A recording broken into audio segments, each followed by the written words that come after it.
When I first met Emily, I thought I had found the kind of love that heals every wound. She was kind, graceful, and carried this gentle way of making everyone feel important. After a rough childhood, where my parents split and my father remarried, Emily became my anchor. I'd always struggled with my stepfamily. My stepbrother, Ryan, was charming but reckless. He never respected boundaries, never took anything seriously. Emily knew how complicated it was for me, and she always promised, "No matter what, family comes first. We'll build ours on loyalty." Those words carved themselves into my heart. I believed her more than I believed myself. The first cracks appeared small.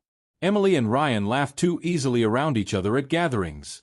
I brushed it off. She was friendly, he was a flirt, and I told myself I was paranoid. But it kept gnawing at me when I'd walk into a room and see them lower their voices, exchange knowing smiles, or sit just a little too close. One night, we had dinner with my dad and stepmom. The whole family was there, and Ryan sat across from Emily. I remember watching the way their eyes locked for just a second too long while everyone else was distracted.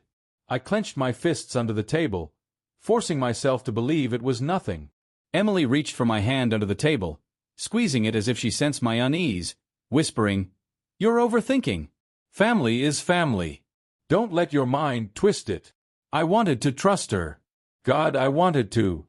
Weeks later, I started noticing she spent more time on her phone, her smile curving at messages I couldn't see. At night, she'd claim she was tired, turning her back to me. Our intimacy, once passionate and warm, became mechanical, almost like an obligation. Something inside me screamed that I was losing her, but I didn't know to whom. Not yet. The truth came to me in the cruelest way. One Saturday, Emily told me she was visiting her mother. I believed her until I found her jacket left behind on the chair with her phone tucked in the pocket. Normally, I respected her privacy, but suspicion overpowered trust. My hands trembled as I unlocked it. She had never hidden her password from me. The first thing I saw was a message thread labeled Ryan. My heart dropped before I even opened it. Their messages were filled with things I couldn't erase from my mind. "Last night was dangerous, but I can't stop thinking about you. He'll never know. We just have to be careful. Family dinners are torture because I just want you." Every word felt like a knife twisting deeper. My wife, the woman who promised me loyalty, was confessing love to my stepbrother. I didn't cry. Not at first. I just sat there, staring at the screen, my entire body numb. Then rage hit me, a kind of cold fury that left no room for tears. I didn't tell her what I found right away. Instead, I waited. That night, when she returned, she kissed me lightly on the cheek and smiled like nothing had happened. I looked at her and saw a stranger. She cooked dinner, talked about meaningless things, and laughed at the TV, while I sat there pretending everything was fine, though my chest was burning with betrayal. The next day, I confronted Ryan first. I cornered him outside after he returned from the gym. "How long?" I asked, my voice shaking with restrained fury. His smirk told me everything before his words did. "You weren't supposed to find out," he said casually, like it was a game. That smug grin on his face will haunt me forever. When I confronted Emily, she broke down instantly. Tears streamed down her face as she grabbed my hands, begging. "It was a mistake. I didn't mean for it to happen. I was lonely. You've been distant."